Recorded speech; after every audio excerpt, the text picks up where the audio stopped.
بسم الله الرحمن الرحيم. الحمد لله نحمده ونستعينه ونستغفره ونؤمن به ونتوكل عليه ونعوذ بالله من شرور أنفسنا ومن سيئات أعمالنا. من يهده الله فلا مضل له ومن يضلله فلا هادي له ونشهد أن لا إله إلا الله وحده لا شريك له ونشهد أن سيدنا ومولانا محمدا عبده ورسوله صلى الله عليه وعلى آله وأصحابه وبارك وسلم تسليما كثيرا كثيرا. أما بعد فأعوذ بالله من الشيطان الرجيم. بسم الله الرحمن الرحيم. لقد كان لكم في رسول الله أسوة حسنة. صدق اللہ العظیم. قابل احترام بھائیوں، دوستوں اور بزرگوں، سلسلہ وار مضمون حضرت محمد صلی اللہ علیہ وسلم کی سیرت کا پارٹ نمبر 20.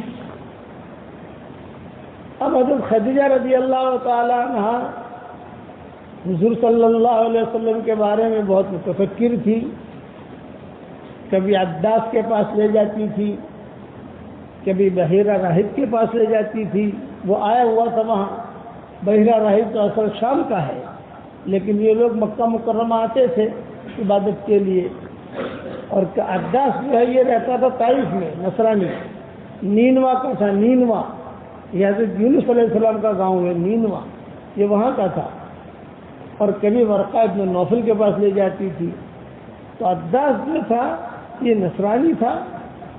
اس نے جب حضرت خدیجہ رضی اللہ تعالیٰ عنہ نے کہا کہ ان کے ساتھ ایسا ایسا معاملہ ہو رہا ہے، یہ رات کو سوتے بھی نہیں ہیں اور کھاتے بھی نہیں ہیں اور ہمیشہ کچھ نہ کچھ سوچتے رہتے ہیں، تو عداس نے کہا یہ ساری علامتیں جو ہے یہ قدوس کے آنے کی ہے. جبریل علیہ السلام کو یہود نصارہ قدوس کہتے تھے اور ہم جو ہے جبریل کہتے ہیں. امام مالک سے کسی نے پوچھا جبریل نام رکھنا کیسا؟ امام مالک نے منع کیا کہ یہ نام نہیں رکھنا چاہیے. بس سوال کیا کسی نے مجلس میں امام مالک سے کہ جبریل نام رکھے کہ نہیں رکھیں.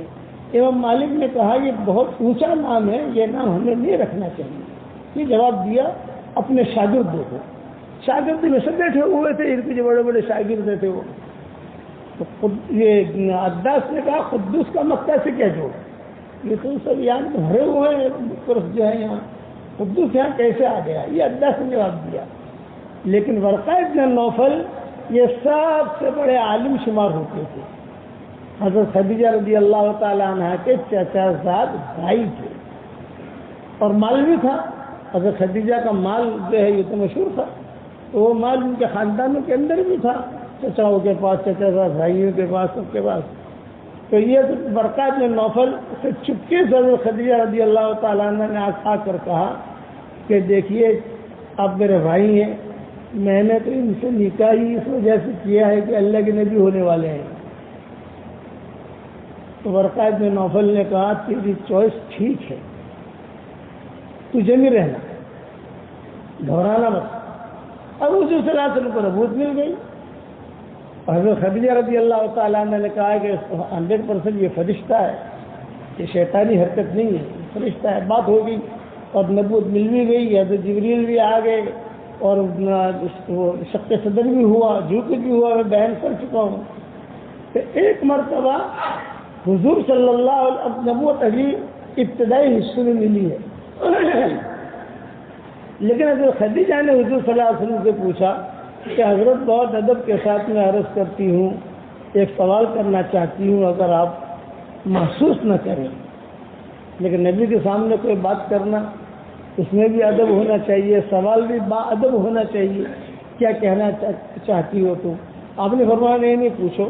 کہ فرمایا کہ یہ ورقہ ابن نوفل جو ہے ان کا تو انتقال ہو گیا، انہوں نے بہت ساتھ دیا، میرا بھی ساتھ دیا، آپ کا بھی ساتھ دیا، اور ایک جملہ بھی کہا کہ اگر میں زندہ رہا تو میں تو بوڑھا ہو گیا ہوں. اتنے بوڑھے ہو گئے تھے ورقہ ابن نوفل کہ اپنی ان کی آنکھوں کی جو پلک تھی وہ ایسے لٹکی رہتی تھی، کسی کو دیکھنا ہو تو یوں کر کے دیکھتے تھے وہ۔ مکہ مکرمہ میں جو بھی آتا تھا، چاہے یہودی ہے، یہودی تو کم آتے تھے وہاں، نصارہ زیادہ تھے مکہ مکرمہ میں، مدینہ منورہ میں یہود زیادہ تھے، یہ دو جگہ یاد رکھنا، یہاں نصرانی زیادہ تھے مکہ مکرمہ میں، اور وہاں جو ہے وہ یہود زیادہ تھے مدینہ منورہ میں۔ کوئی بھی آتا ہے یہاں تو ورقہ ابن نوفل سے ضرور ملتا، یہ تو ابھی بڑے آدمی ہیں، ان سے ملاقات کرنی ضروری ہے، دعائیں لیتا۔ اچھا وہ ان کو کچھ دم اللہ نے ایسا دے رکھا تھا، کوئی جنات والا آوے، کوئی بیمار آوے تو دم کر دے تو وہ ٹھیک ہو جاتا تھا، تو بھیڑ بھاڑ لگی رہتی تھی۔ اسی لیے یہ حضرت خدیجہ جو ہے ورقہ بن نوفل کے پاس حضور کو لے جاتی تھی کہ دم کرو، ورقہ بن نوفل کہتے تھے میں دم نہیں، یہ مجھ پر دم کرے گا، یا الٹا معاملہ ہے، سب کو جو ہے میں دم کرتا ہوں، یہ مجھ پر دم کرے گا، اس کا معاملہ تو بہت اونچا ہے، تو ضمیر ہے زیادہ ادھر تو بات نہ کرتی۔ اس پر خدیجہ نے مجھے صلی اللہ علیہ وسلم سے پوچھا کہ حضرت بہت ساتھ دیا اور ان کا تو انتقال ہو گیا، اب وہ جنت میں ہے جہنم میں ہے، یہ سوال کیا حضرت خدیجہ نے۔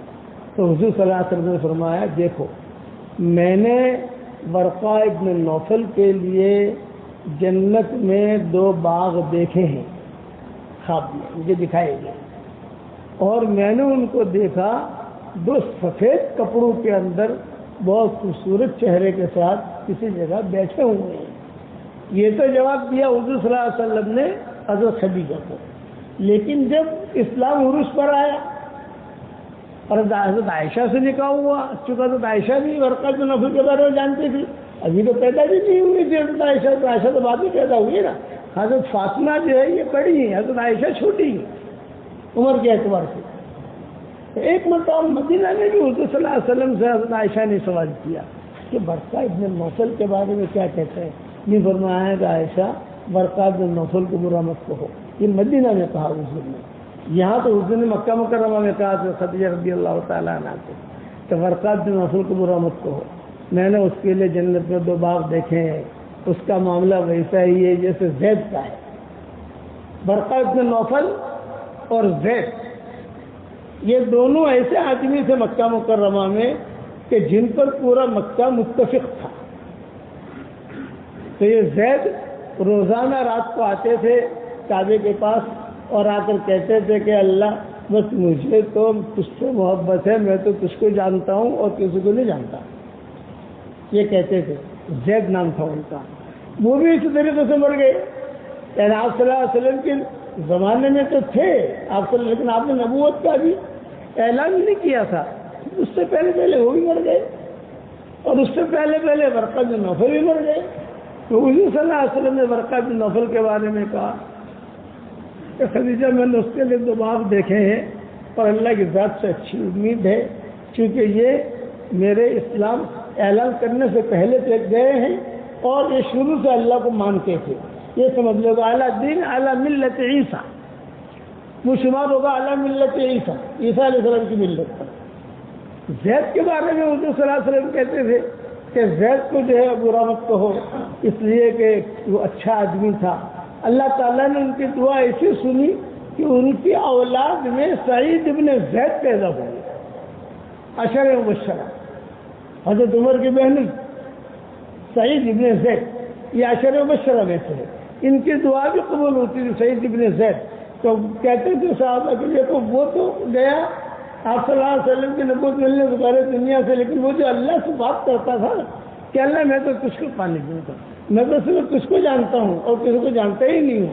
حضور صلی اللہ علیہ وسلم خود فرماتے تھے کہ ایک مرتبہ یعنی جب حضور صلی اللہ علیہ وسلم کو پوری نبوت نہیں ملی تھی، کھانے کی مکہ والوں کی کسی نے دعوت کی تھی، کوئی سیٹھیا تھا، باہر کے جو لوگ آتے تھے وہ پوری مکہ کی دعوت کرتے تھے کہ آج پورے مکہ کی دعوت ہے، سارے مکہ والے آ جائیں۔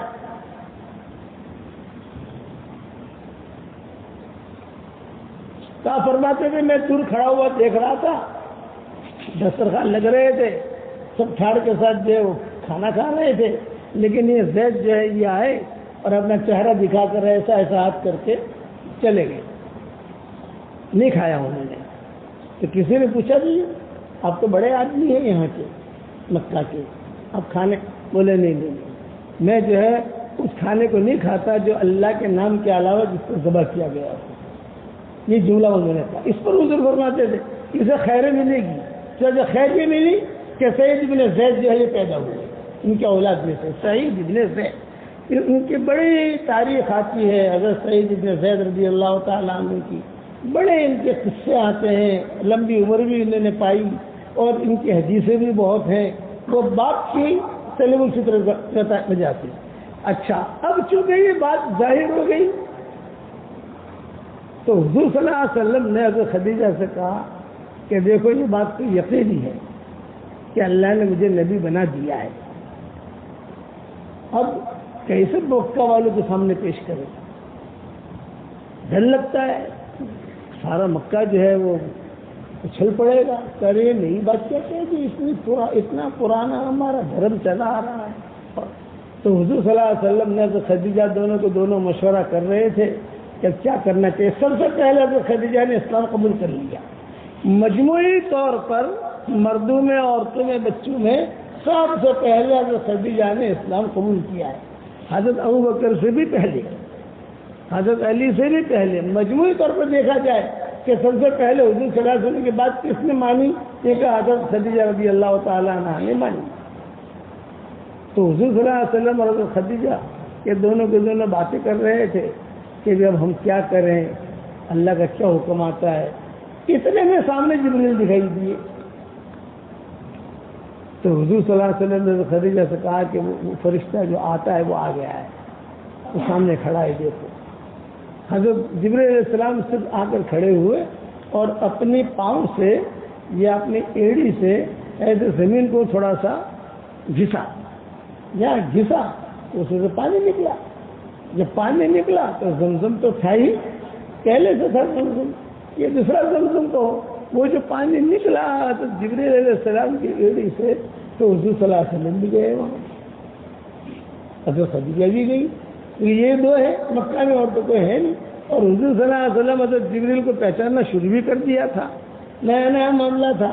جب پانی نکلا تو حضور صلی اللہ علیہ وسلم نے کچھ پوچھا نہیں، وہ پانی نکلا، پانی نکل کر جو ہے وہ حضرت جبریل علیہ السلام نے وضو کیا۔ یہ سب سے پہلا حکم ہے، توحید و رسالت کرنے والا اللہ ہے، یہ پہلا حکم کہ بھی اللہ ہی کرتے ہیں، اللہ کے علاوہ کوئی کرنے والا ہے نہیں، اللہ ہی کے ہاتھ میں ساری طاقت ہے، وغیرہ وغیرہ جو جسے کہتے ہیں رب کا فکبر، اپنے رب کی بڑائی بیان کرو، یہ تو ہو گیا پہلا حکم۔ اب دوسرا اس کے بعد حکم آیا کہ اللہ کی طرف سے کہ جبریل علیہ السلام نے وضو کرنا سکھایا، حضور صلی اللہ علیہ وسلم کو سکھایا اس طریقے سے کہ حضرت جبریل علیہ السلام وضو کرتے تھے، حضور صلی اللہ علیہ وسلم دیکھتے تھے۔ حضرت جبریل نے کہا کہ حضرت میں نے جیسا کیا وضو ویسا کریں۔ اصل وضو کی جو آیتیں نازل ہوئی ہے وہ تو ہجرت کے بعد نازل ہوئی ہے، لیکن وضو کا حکم جو ہے یہ پہلے آ گیا مکہ مکرمہ میں۔ اور پھر حضور صلی اللہ علیہ وسلم نے یہ کہا کہ اچھا یہ وضو کر لیا حضور صلی اللہ علیہ وسلم، پھر جبریل علیہ السلام نے 2 رکعت نماز پڑھی، بیت اللہ کی طرف دیکھ کر حضرت سے نماز پڑھو۔ جو فرض نمازیں ہیں وہ تو معراج کے سفر میں ملی 5 نمازیں جو ہیں، لیکن تہجد حضور صلی اللہ علیہ وسلم شروع سے پڑھتے تھے، 2 رکعت نماز ایسے پڑھ لیتے تھے حضور صلی اللہ علیہ وسلم۔ تو حضرت جبریل نے 2 رکعت نماز بھی پڑھ کے دکھائی، وضو بھی کر کے دکھایا، حضور صلی اللہ علیہ وسلم نے بھی وضو کیا، اور پھر جو ہے تو خدیجہ گھر آ کر حضور صلی اللہ علیہ وسلم نے تو خدیجہ کو سکھایا کہ آج تو جبریل آئے تھے، ایسا وضو کا طریقہ ہمیں سکھا گئے ہیں مجھے، ہم نماز بھی اس طریقے سے پڑھنے کا بتا گئے ہیں، چلو ہم نماز پڑھتے ہیں۔ یہ گھر میں سب سے پہلے نماز شروع ہوئی حضرت خدیجہ کی اور حضور صلی اللہ علیہ وسلم کی۔ اچھا، ابھی مکہ والوں کو پتہ نہیں ہے کیا ہو رہا ہے، تو اتنا معلوم ہے کہ کچھ ہے، جنات ابھی متوجہ نہیں ہوئے، جنات کو پتہ نہیں ہے کہ کیا ہوا ہے، لیکن وہ سمجھ گئے تھے دنیا میں کہ کوئی انوکھی چیز ہوئی ہے، لیکن کسی کو پتہ نہیں۔ اللہ تعالیٰ جب کسی کام کرنے کا ارادہ کرتا ہے تو اللہ تعالیٰ پھر اس کے اسباب بناتا ہے۔ ہمارے ہاں گجرات میں پہلا اجتماع ہوا کاوی میں، پھر دوسرا اجتماع ہوا چھاپی میں، مولانا یوسف صاحب رحمۃ اللہ علیہ، مولانا انعام الحسن صاحب رحمۃ اللہ علیہ، اور ہمارے والد صاحب رحمۃ اللہ علیہ، بھائی عبد الوہاب صاحب رحمۃ اللہ علیہ، بھائی فضل کریم، یوسف بھائی، یہ سارے پرانے شریف بھائی درنا والے. تو ایک چھاتی کا اجتماع کر کے یہ سارے حضرات نے مشورہ کیا کہ بھی چھاتی کا اجتماع تو ہو گیا لیکن حضرت کو گٹھا ملنے جانا چاہیے. والد صاحب سے مشورہ کیا. والد صاحب نے کہا بھی گٹھا مل لے تو جائیں لیکن اپنے پاس تو بچھانے کی کوئی جگہ ہے نہیں، حضرت کو کہاں رکھیں گے. تو گاؤں والوں سے میں اس پر سنا رہا ہوں یہ قصہ کہ جب کسی کام کی ابتدا ہوتی ہے اور اللہ تعالیٰ اسے پھیلانا چاہتا ہے تو اللہ انسان اور جناتوں کو متوجہ کرتا ہے. حضرت کے سامنے بات رکھی. حضرت نے کہا نہیں بھائی ہم مولوی عمر کے گھر جائیں گے. مولانا یوسف صاحب رحمۃ اللہ علیہ مولوی عمر کہتے تھے کہ مولوی عمر کے گھر جائیں گے. کہاں رکھے تو ہمارے یہاں ایک خدیجہ بھائی 4 بھائی ہوا کرتی تھی، بہت دیندار خاتون یہ وہ. تو انہوں نے کہا کہ بھائی آپ فکر نہ کرو، حضرت کو میرے یہاں لے آؤ، میں استقبال کروں گی. تو ہمارے والد صاحب رحمۃ اللہ علیہ نے کہا کہ بہت بڑا مجمع ہوگا حضرت کے ساتھ، میں سارے گھر جو ہے کھول دوں گی، سب بچوں کو دور بھیج دوں گی، آپ لے آؤ. مولانا یوسف صاحب رحمۃ اللہ علیہ تشریف لائے. اب وہاں اس زمانے میں چھوٹے چھوٹے مکانات ہوتے تھے اور مولانا یوسف صاحب رحمۃ اللہ علیہ جو تشریف لائے تو ہمارے برادری میں شروع میں اب تو جو ہے برادری کے یہاں ماشاء اللہ فراوانی ہو گئی، وہ اونچی چارپائیاں ہوتی. تو مولانا یوسف صاحب رحمۃ اللہ علیہ کیسے چڑھے اس کے اوپر؟ تو کسی نے ابو بکر کا 4 بھائی تھے، اللہ ان کو غرق رحمت کرے، وہ کوئی ٹول لائے یا کوئی پاٹلا لائے، کوئی ایسا لائے. حضرت جی رحمۃ اللہ علیہ کو بٹھایا اور مولانا انعام الحسن صاحب سے بھی کہا آپ بھی بیٹھیے.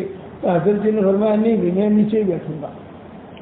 لیکن ہماری خدیجہ پھوپھی جو تھی وہ انہوں نے کہا کہ بھائی دیکھنا اوپر پنکھا ہے، پنکھا کبھی حضرت ہاتھ اوپر کرے تو یہ پنکھے کو ہاتھ نہ لگے.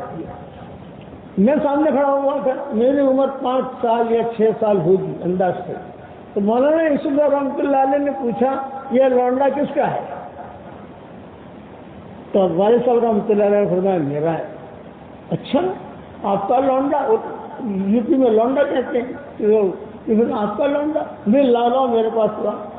مجھے بٹھایا آپ نے گود میں بٹھا کر جو ہے میری پیشانی پر بوسہ دیا. یہ تو مجھے خوب یاد ہے کہ میری پیشانی پر بوسہ دیا. ابھی میرے پیشانی پر بوسہ دیا ہی تھا اتنے میں باہر سے آواز آئی کہ جنت آ گئی. باہر سے آواز آئی کہ جنت آئی.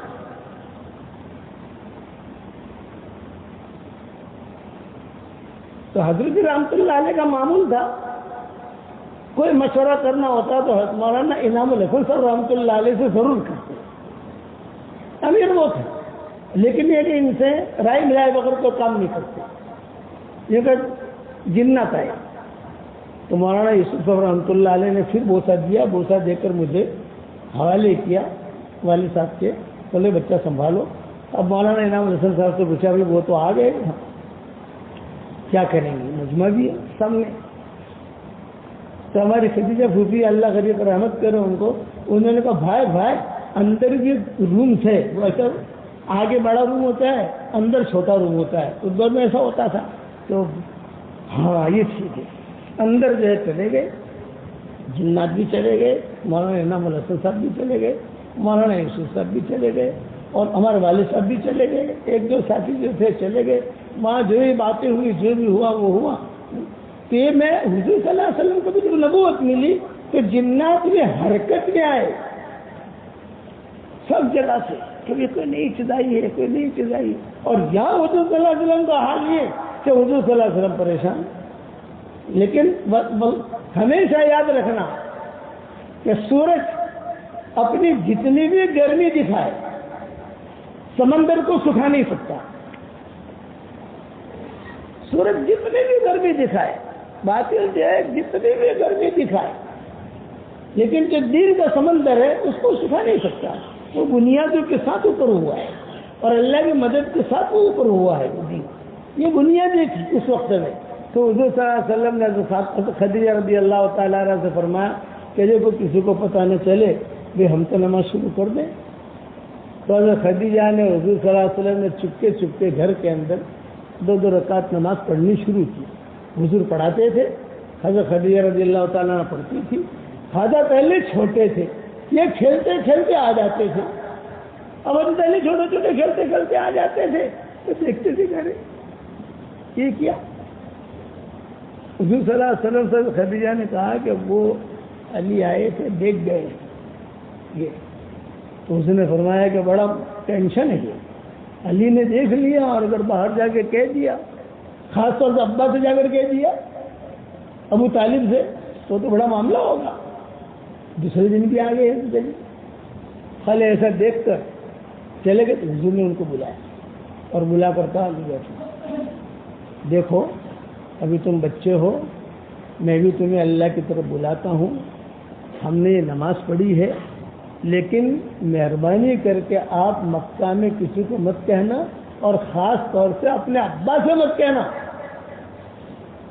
لیکن تمہارا ابا جو ہے یہ تو یعنی ہمارے گھر کے بڑا مسئلہ کھڑا ہو جائے گا. ابو طالب کو پتا چل گیا. تو حضرت علی نے کہا کہ میں نہیں کہوں گا, لیکن اب وہ نماز کے وقت میں کھیلنے کے لیے آوے وہاں. ایک نئی چیز دیکھی نا علی نے, تو نماز کے وقت میں آوے کھیلنے کے لیے. حضرت خدیجہ جو ہے بہت یہ کہے کہ کیا کروں, دروازہ بند نہیں کر سکتی کہ چپکے سے پڑھ لیں نماز ہم. اور یہ دو مسئلے کھڑے ہوئے. ایک مسئلہ تو کھڑا ہوا ہے دلی والا کہ وہ روزانہ اسی ٹائم پہ جس ٹائم پہ اردو سر نماز پڑھتے تھے وہ آ جاویں بیٹھ جاویں گھر میں کچھ کام کریں. حضرت علی کو منع نہیں کر سکتے کیونکہ گھر کا آدمی وہی زندگی گزری ہے حضور صلی اللہ علیہ وسلم کی. اور دوسرا مسئلہ کھڑا ہوا عثمان ابن مظعون کا. عثمان ابن مظعون یہ حضور صلی اللہ علیہ وسلم کے خاص لوگوں میں تھے. کبھی حضور کو چھوڑا نہیں انہوں نے. جہاں حضور صلی اللہ علیہ وسلم نے نماز پڑھنا, یہ کرنا, وہ کرنا شروع کیا, وہ اپنا بوڑھیا بستر لے کر بھاگ گئے. تو آپ کو ٹینشن ہوا, ارے میرا ساتھی تھا تب یہ چلا گیا. وجہ کیا کہ تم نے نیا مذہب شروع کیا, اور کوئی وجہ نہیں. کوئی بد اخلاقی نہیں کی. حضور نے حضرت خدیجہ برابر کھجوریں رکھی تھی, کھانا جہاں حضور کو دیتی تھی تو وہاں ان کے لیے بھی پکتا تھا, اور یہ عثمان ابن مظعون کے لیے. بڑے اونچے لوگوں میں تھے, لیکن یہ چلے گئے. تو حضور کا ایک ساتھی کا چلا جانا یہ حضور صلی اللہ علیہ وسلم پر بار پڑتا تھا کہ میرا اتنا پرانا ساتھی اور یہ جو ہے اس طرح سے نکل گیا ہے یہاں سے. تو ایک مرتبہ ایک دن یا 2 دن یا 3 دن کے بعد حضرت علی پھر سے آئے. حضور نے ہاتھ پکڑ کے بٹھایا اور بٹھا کر کہا بھائی روزانہ تم آتے ہو یہاں. حضرت خدیجہ بیٹھی ہوئی کہ بھائی تم روزانہ آتے ہو, باہر جا کر کسی کو کہتے تو نہیں ہو. حضرت علی نے کہا میں کسی سے نہیں کہتا کہ ابا سے تذکرہ تو نہیں کیا کرنا. فاطمہ سے, یہ حضرت علی کی والدہ تھی فاطمہ حفظیہ, یہ فرمایا کہ تم نے اپنی امی سے تذکرہ نہیں کیا. حضرت علی نے کہا میں نے کسی سے نہیں کیا ہے, لیکن اب میں آیا ہوں مسلمان ہوں آیا ہوں, مجھے بھی کلمہ پڑھا دیا. تو حضرت علی رضی اللہ تعالیٰ عنہ نے بھی اسلام قبول کیا. اچھا جنات جو ہے یہ آتے تھے آوازیں دے کر بھاگ جاتے تھے. ابھی ان کو ہی پتہ نہیں ہے کہ کیا ہوا, لیکن آوازیں دیکھ کر جو ہے کبھی حرم میں آئے, رات کے وقت میں آئے اور آوازیں دی. کا کئی بڑے بڑے پہاڑ ہیں وہاں, ان کے اوپر آوازیں دی تو اس پر جو ہے وہ آتے تھے چلے جاتے تھے. یہ حالات آنے شروع ہوئے. حضور اکرم صلی اللہ علیہ وسلم اپنی شخصیت کے اندر اور جو اللہ تعالیٰ نے حکم دیا ہے اس کے اوپر بہت جمے ہوئے. کبھی کبھار حضرت جبرائیل علیہ السلام آتے تھے اور حضور صلی اللہ علیہ وسلم کو بہت تیزی کے ساتھ گھیچتے تھے. ارے مر گیا مر گیا مر گیا مر گیا, یعنی حضور کو تکلیف ہوتی تھی, بہت تیزی کے ساتھ گھیچتے تھے.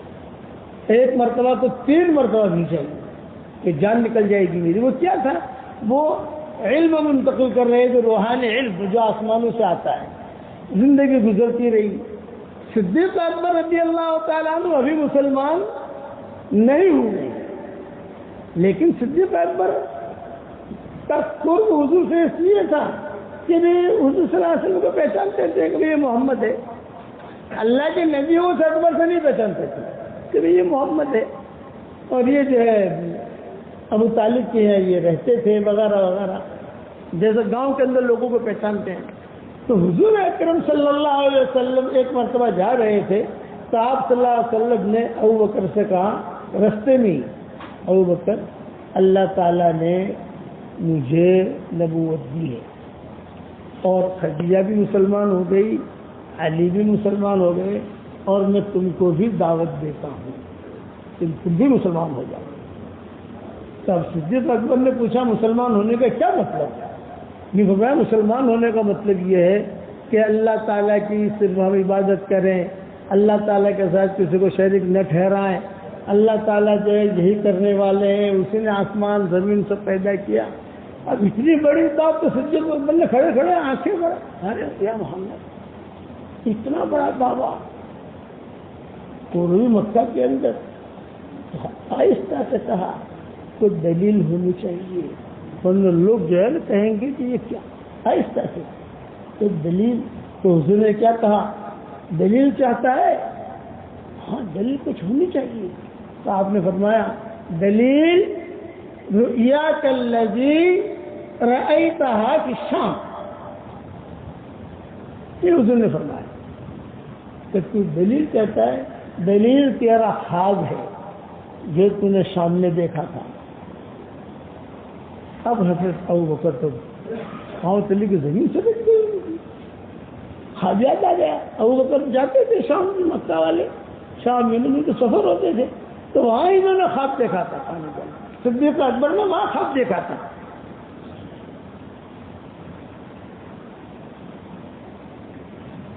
اور وہاں خواب یہ دیکھا تھا کہ کوئی چاند آیا ہے مکہ میں، صدیق اکبر اسے گلے سے لگا رہے ہیں۔ اس قسم کا خواب سے لمبا خواب ہے، اس خواب کو سنانے کا مقصد تو ہے نہیں، کبھی سنائیں گے انشاءاللہ، لیکن یہ کہ وہ خواب کی تعبیر کے لیے راہبوں کے پاس گئے تھے، بڑے بڑے راہب رہتے تھے وہاں شام میں، تو جو بہت بڑا راہب تھا اس کے پاس گیا کہ میں نے عجیب و غریب خواب دیکھا ہے اور دیکھتا رہتا ہوں، بتاؤ کیا خواب دیکھا؟ تو کہتے تھے میں دیکھ رہا ہوں کہ آسمان سے ایک چاند اتر رہا ہے، میں اس کے ساتھ ہوں مکہ میں، ہمارے یہاں میں مکہ سے آیا ہوں۔ مکہ مکرمہ کو ہر مذہب کا آدمی جانتا تھا، یعنی یہ نہیں ہے کہ کوئی یہ کہے کہ جو ہم مکہ کو نہیں جانتے، وہ سرزمین کو ہر مذہب کا آدمی دنیا میں جتنے سب وہ جانتے تھے کہ بھائی جو ہے یہاں تک ہمارے برادران وطن جو ہے یہ اب بھی جانتے ہیں اور پہلے بھی جانتے تھے کہ بھی ان کی ایک عظیم شان جگہ ہے، برکت کی جگہ ہے، مقدس جگہ ہے۔ تو راہب جو تھا اس نے کہا اکثر تو نے یہ خواب دیکھا؟ کہہ رہا کیا نام ہے؟ تو اس نے اپنا نام بتایا صدیق اکبر نے کہ میں تعبیر لینے آیا ہوں۔ تو اس راہب نے کہا اس کی تعبیر یہ ہے وہاں مکہ مکرمہ میں ایک نبی کا ظہور ہوگا، انت تکون وزیرا لہ فی حیاتہ وخلیفۃ لہ بعد وفاتہ، یہ تعبیر تھی کہ تیرے خواب کی تعبیر یہ ہے کہ ایک نبی آئے گا اور اس نبی کے ساتھ تو چلے گا، دنیا میں تو اس کا وزیر رہے گا اور اس کے مرنے کے بعد تو اس کا خلیفہ رہے گا، وزیر اللہ فی حیاتہ وخلیفۃ اللہ بعد وفاتہ۔ جب یہ جملہ کہا تو صدیق اکبر سمجھ گئے یہاں حضور نے اشارہ کر دیا، رؤیاک الذی رأیتہا فی الشام، تو نے وہ خواب جو دیکھا تھا شام میں، وہ صدیق اکبر نے کہا میں سمجھ گیا، اشہد ان لا الہ الا اللہ واشہد انک رسول اللہ۔ یہ صدیق اکبر مسلمان ہو گئے، یہ تین مسلمان ہوئے ہیں۔ حضرت عثمان بن مسعود تو بھاگ گئے، حضرت علی مسلمان ہو گئے، حضرت خدیجہ مسلمان ہو گئی، اچھا پھر جو صدیق اکبر مسلمان ہو گئے۔ اب جب بھی کوئی مسلمان ہوتا تو حضور صلی اللہ علیہ وسلم اس سے کہتے کہ دیکھو تم جو ہے نا تھوڑا تھوڑا لوگوں کو ہماری بات کہنا شروع کر دو، جب ماننا ہوگا وہ مانے گا، ہو گیا وقت ہو گیا۔ اسی کے دوران جو ہے ایک بہت بڑا جنت آیا حضور کے پاس، یہ انشاءاللہ آئندہ اس میں بیان کر دیں گے انشاءاللہ۔